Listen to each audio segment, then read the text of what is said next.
Hi ka-Lighthouse! For today's mini vlog ay ipapakita ko naman sa inyo ang aming egg incubator. So kung ikaw ay napaplano na magkaroon ng poultry business ngayong 2024, itong egg incubator na to ang pwede sa inyo. Since itong si Sakura egg incubator natin is automatic na siya. So perfect to para sa mga beginners or bago pa lang sa pagpo-poultry business or sa pag-aalaga ng mga sisiw or ng mga manok. Ipapakita ko sa inyo yung mga parts and i-check din natin kung paano siya gumagana.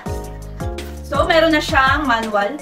Andyan na rin yung kanyang mga, yung mga parts niya, kung para saan siya, and yung kung paano siya i-operate is nandito na.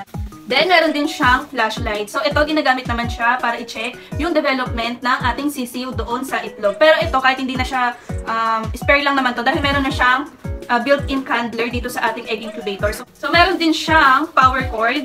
Ayan, sasaksak nyo lang to dito, then ito sa outlet.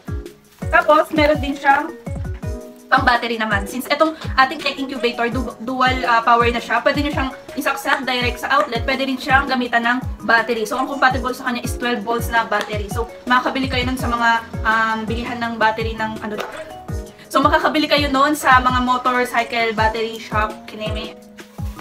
Then, pang water natin dito sa gilid-gilid. Ayan, meron dyang lagayan ng pang spray, and ang pinaka-importante is yung humidifier. So, may kasama na rin siyang humidifier. Ayan ang ating humidifier. So, sa ibabaw, ka-Lighthouse, andito yung ating display. Ayan, yung kailangan na temperature and humidity ng ating mga itlog. Diyan kayo mag-select. And dyan na din siya makikita. Tapos, sa loob naman niya, ayan, at dito, ilalagay yung mga itlog. Dyan sila mag-iikot-ikot. Ayan, dyan ilalagay yung mga egg. So, dito naman sa bandang ilalim, meron kayong makikita dyang net. So, pagka nag-hatch na yung mga sisiw, yung egg, ayan, pwede nyo nang alisin to, then, hayaan nyo na lang sila dun sa may net. Ito yung ilalim ng ating egg incubator. So, dito ilalagay yung humidifier. Ayan, dyan siya nakalagay. Then, dito maglalagay ng tubig. Ayan, dito, ano sila dyan, dadali-dali sila dyan. Ayan, ito sa temperature nyo siya i-connect. Itong, ayan, dito sa puti. Then, ito naman, dito nyo isasaksak yung humidifier. Ayan, dyan siya nakakonect. So, dyan makikita nyo yung display niya, makikita nyo yung temperature sa loob and yung humidity sa loob ng ating egg incubator. Dito nyo naman makikita kung yung mga eggs natin is umiikot na, nagta-turning na siya. Ayan, so kung mag-a-adjust naman kayo ng temperature, kiklik nyo lang yung temperature, then up, down, ayan, nagbabago yung temperature natin.